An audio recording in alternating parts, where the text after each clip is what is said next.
खुलुमबाय बेयो बड'लेण्ड इंखं टेलिभिजन दिनै 5 फेब्रुवारि 2023 रबिबार खालि सानसेनि बरादखौ नोंथांमोननि खाथियाव लाबोदों आं सदानन्द दैमारिया।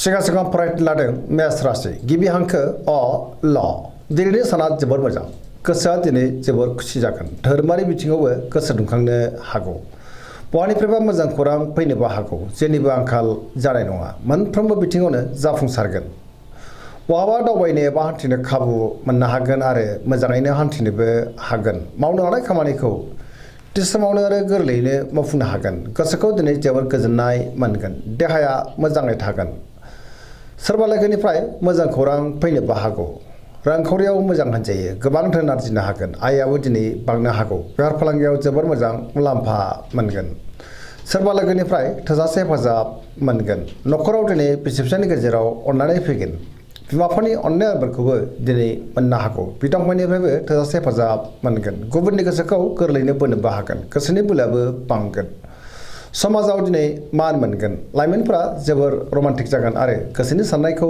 फोरमायलायनोबो हागोन पजिटिभ एनार्जिनि गोहोमबो गोग्लैनो हागौ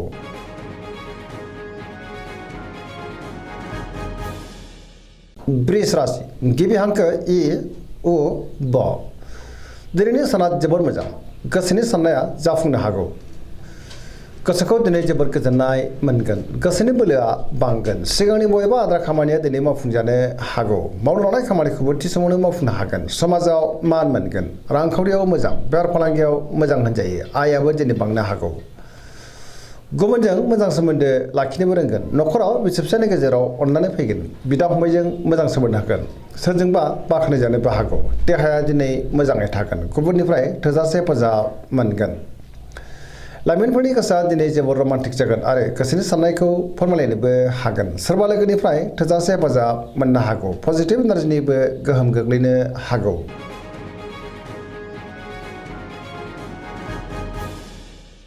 मिथुन राशि गिबि हांखो क स दिनैनि साना बारा मोजां नङा गुबुननि थाखाय नाङा फाङा जेंनायाव गोग्लैनांनोबो हागौ नेगेटिभ एनार्जिनि गोहोम गोग्लैनोबो हागौ मोनफ्रोमबो बिथिङावनो सांग्रां जानांगोन गियाननि आंखाल जानोबो हागौ गोसोखौ दिनै जोबोर गुलाय गुजाय मोनगोन लाइमोनफोरा जोबोर आला खाला जानोबो हागौ देहाया मोजाङै थागोन रांखावरियाव मोजां अब्लाबो नाथाय खरसायाबो बांनो हागौ बेफार फालांगियाव मोजां होनजायो न'खराव बिदा फंबायनिफ्राय अननाय आरो हेफाजाबखौ मोननो हागौ समाजाव मान मोनगोन अब्लाबो नाथाय गोसोनि बोलोआ लोरबां जानोबो हागौ मावनो लानाय खामानिखौ मावफुंनायाव गोब्राब जानोबो हागौ सोरबा लोगोनिफ्राय हेफाजाबखौ मोननो हागोन सोरजोंबा नाथाय रायखोमा जानोबो हागौ गुबुनजों मोजां सोमोन्दो लाखिनो गोब्राब जागोन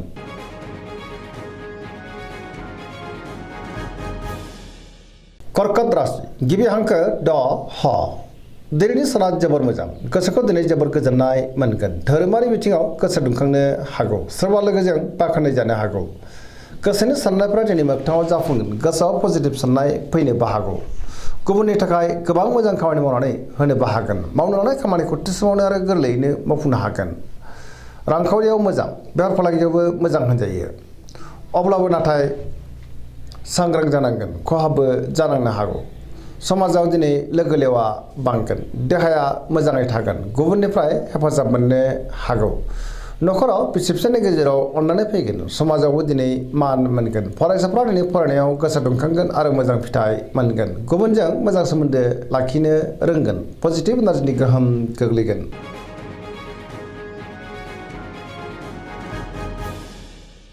सिंह राशि गिबि हांखो म ट दिनैनि साना मोजां आरो गाज्रिनि गेजेरजों बाबेरलांगोन सोरजोंबा रायखोमा जानोबो हागौ सुथुरनि गाज्रि नोजोर थानोबो हागौ गोसोखौ दिनै जोबोर उसुखुथु मोनगोन गोसोआव नेगेटिभ साननायबो फैनो हागौ मावनो लानाय खामानिखौ मावफुंनो हागोन सोरबा लोगोनिफ्राय हेफाजाबबो मोननो हागौ बहाबा दावबायनो एबा हान्थिनो खाबु मोनगोन रांखावरियाव मोजां अब्लाबो नाथाय खरसायाबो बांनो हागौ बेफार फालांगियाव मोजां होनजायो देहाया दिनै बारा मोजां थानाय नङा गगा बायदिसिनाजों गोबां खस्थ' मोननांनोबो हागौ जानाय लोंनायाव सांग्रां जानांगोन गोसोनि साननायखौ दिनै गुबुननो फोरमायनो हागोन समाजाव मान मोनगोन न'खराव अनलायनाय फैगोन बिदा फंबायजों मोजां सोमोन्दो थागोन बिमा बिफानि अननाय आरो बोरखौबो दिनै मोननो हागौ गुबुननि थाखाय नाङा फाङा जेंनायाव गोग्लैनानोबो हागौ सांग्रां जानाया गाहाम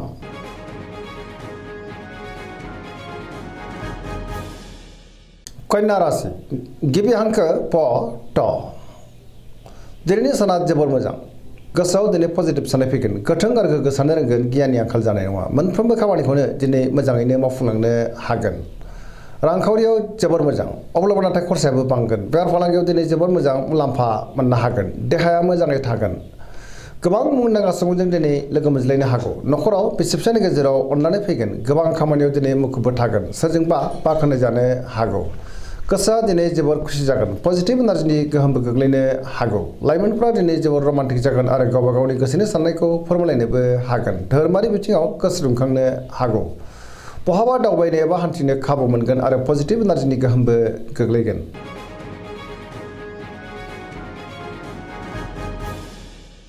तुला राशि गिबि हांखो र ट दिनैनि साना जोबोर मोजां गोबां रोखोमनि जेंनाफोरखौ दिनै सुस्रांनो हागोन गोग्गो गियाननि आंखाल जानाय नङा गोसोनि बोलोआ बांगोन गावनि गोसोनि साननायखौ दिनै गुबुननो फोरमायनोबो हागोन गोसोनि लुबैनायफ्रा जाफुंनो हागौ मावनो लानाय खामानिखौ थि समावनो आरो गोरलैयैनो मावफुंनो हागोन देहाया मोजाङै थागोन रांखावरियाव जोबोर मोजां मोननो गोनांखौ दिनै मोननो हागोन न'खराव बिसि फिसायनि गेजेराव अननानै फैगोन समाजाव दिनै मान मोनगोन बेफार फालांगियाव जोबोर मोजां मुलाम्फा मोननो हागौ गुबुननि गोसोखौ गोरलैयै बोनोबो हागोन लोगोफोरनिफ्राय थोजासे हेफाजाब मोनगोन गोदान थांखि लानो रोंगोन सेंग्रा सिख्लाफोरनि गोसोआ दिनै जोबोर रमान्टिक जागोन आरो गोसोनि साननायखौ फोरमायलायनोबो हागोन पजिटिभ एनार्जिनि गोहोमबो गोग्लैनो हागौ धोरोमारि बिथिङाव दिनै गोसो दुंखांगोन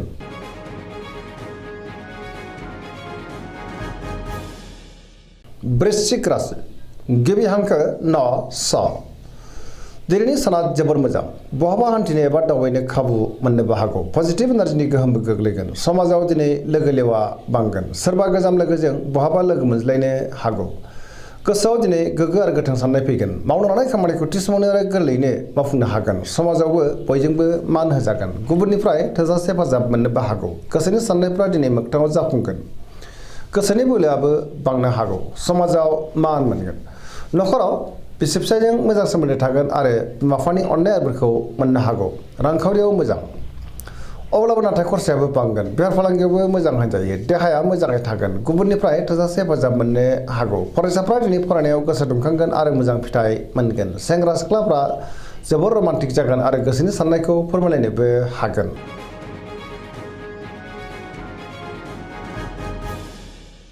धनु राशि गिबि हांखो ढ फ भ दिनैनि साना मोजां आरो गाज्रिनि गेजेरजों बाबेरलांगोन गोसोआव दिनै गुलाय गुजाय साननाय फैनोबो हागौ मावनो लानाय खामानिखौ थि समावनो मावफुंनो गोब्राब जागोन माबा नङा माबा मोनसे गोरोन्थि जालांनो हागौ आरो गोबां हेंथाबो फैनो हागौ गोसोनि साननायफ्रा देबार नांगोन रांखावरियाव मोजां अब्लाबो नाथाय खरसायाबो बांगोन मोननो गोनांखौ दिनै मोननोबो हागौ बेफार फालांगियाव मोजां मुलाम्फा मोनगोन समाजाव मान मोनगोन बहाबा हान्थियोब्ला दिनै लामा सामायाव सांग्रां जानांगोन नेगेटिभ एनार्जिनि गोहोमबो गोग्लैनो हागौ देहाया दिनै बारा मोजां थानाय नङा गोबां रोखोमनि देहायारि जेंनाजों मोगा मोगि जानांनोबो हागौ गगा बायदिसिनाजों खस्थ' मोननांनोबो हागौ जानाय लोंनायाव सांग्रां जानांगोन न'खराव दिनै अनलायनाय फैगोन बिदा फंबायनिफ्राय हेफाजाब मोननो हागौ बहानिफ्रायबा गाज्रि खौरांबो मोननो हागौ लाइमोनफोरनि गोसोआ दिनै जोबोर आला खाला जागोन अब्लाबो नाथाय गावबा गावनि गोसोनि साननायखौ फोरमायलायनोबो हागोन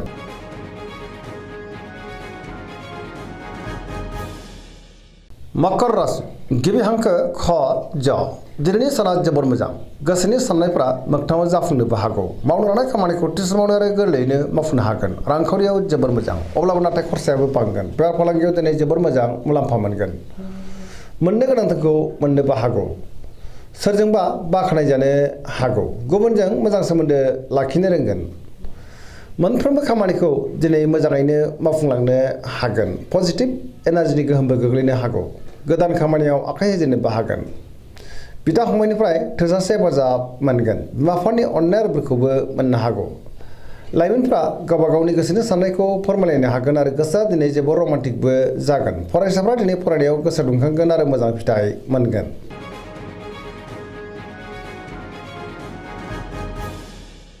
कुम्भ राशि गिबि हांखो ग स दिनैनि साना बारा मोजां नङा। गोसोखौ दिनै जोबोर गलाय गुजाय मोनगोन। गोसोआव गोनो गोथो साननाय फैनोबो हागौ। मावनो लानाय खामानिखौ थि समावनो मावफुंनो गोब्राब जागोन। माबा नङा माबा मोनसे गोरोन्थि जालांनो हागौ। सोरबा लोगोनिफ्राय गाज्रि खौरांबो फैनो हागौ। समाजाव मान मोनगोन। गोबां मुंदांखा सुबुंजों लोगो मोनज्लायनोबो हागौ। रांखावरियाव मोजां। बेफार फालांगियावबो मोजां होनजायो। देहाया दिनै बारा मोजां थानाय नङा। गोबां रोखोमनि देहायारि जेंनाजों मोगा मोगि जानांगोन। जानाय लोंनायाव सांग्रां जानाया गाहाम। न'खराव बिसि फिसायनि गेजेराव अननानै फैगोन। गुबुननिफ्राय हेफाजाबबो मोननो हागौ। बहाबा दावबायनो एबा हान्थिनो खाबु मोनगोन। अब्लाबो नाथाय नेगेटिभ एनार्जिनि गोहोमबो गोग्लैनो हागौ। सांग्रां जानाया गाहाम। धोरोमारि बिथिङाव गोसो दुंखांगोन।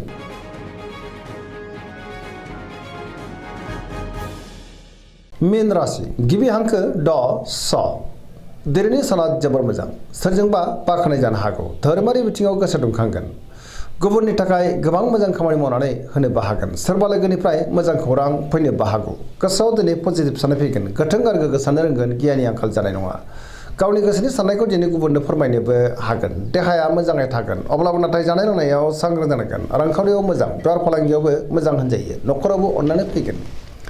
बिमा बिफानि अननाय आरिफोरखौ मोननो हागौ। सोरजोंबा बाख्नाय जानानै गोसोआ दिनै जोबोर खुसि जागोन। लाइमोनफोरनि गोसोआ दिनै जोबोर रमान्टिक जागोन आरो गोसोनि साननायखौ फोरमायलायनोबो हागोन। फरायसाफ्रा दिनै फरायनायाव गोसो दुंखांगोन आरो मोजां फिथाइ मोननोबो हागोन। पजिटिभ एनार्जिनि गोहोम गोग्लैगोन। सरासनस्रायै दिनै साना जोबोर मोजां आरो मोजाङैनो बारग'लांगोन। दिनैनि राशि फरायनाया एसेनोसै। जोबनायाव बेखौनो खावलायो जाहाथे नोंथांमोना सानफ्रामबो जोंनि बे बड'लेण्ड इंखं टेलिभिजनखौ नायबाय थायो आरो साबस्क्राइब खालामो, लोगोसे लाइक खालामो आरो शेयार खालामो। एसेनोसै। गोजोन्थों।